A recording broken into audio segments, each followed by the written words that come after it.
Hello दोस्तों, Aryan group of institute में आपका स्वागत है। आज हम इस टॉपिक लेकर आए हैं ओम का नियम, ओम्स लॉ। आज हम इसके बारे में जानेंगे, परिभाषा जानेंगे, इसका वैल्यू जानेंगे और फार्मूला जानेंगे। इस टॉपिक से आपके एग्जाम में किस तरह क्वेश्चन आता है, एग्जाम्पल के थ्रू हम जानेंगे। ठीक है, आइए सबसे पहले हम जानते हैं इसकी परिभाषा क्या होती है।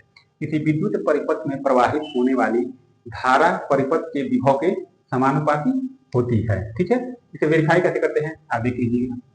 V प्रोपोर्शनल टू 1, क्या करेंगे, V equal to I R, ये आपका मेन फार्मूला हो गया।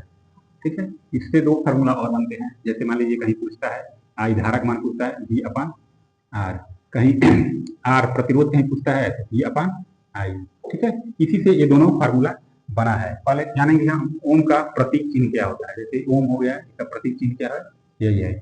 ये प्रतीक चिन्ह आपका ओम का है। ठीक है, इसमें हम देखेंगे जैसे V क्या है, V क्या आपका वोल्ट है। ठीक, I क्या है, धारा है, और R क्या है, रेजिस्टेंस, जिसे हम प्रतिरोध कहते हैं। ठीक, ध्यान रहे मेन फार्मूला आपका V बराबर आई आर है, V वोल्टेज है, I धारा का है और R प्रतिरोध है।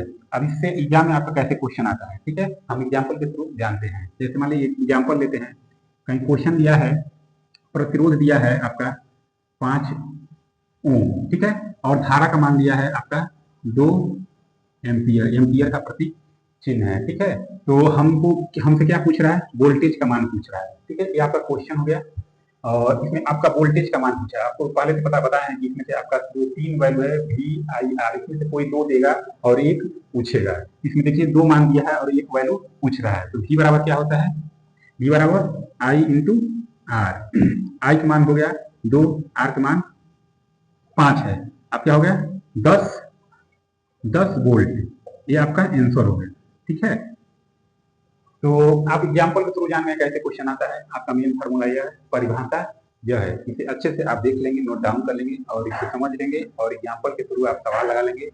इसमें 3 वैल्यू दिया है, 2 वैल्यू देगा और परीक्षा में इससे एक क्वेश्चन आपका अनिवार्य है, पूछेगा। धन्यवाद।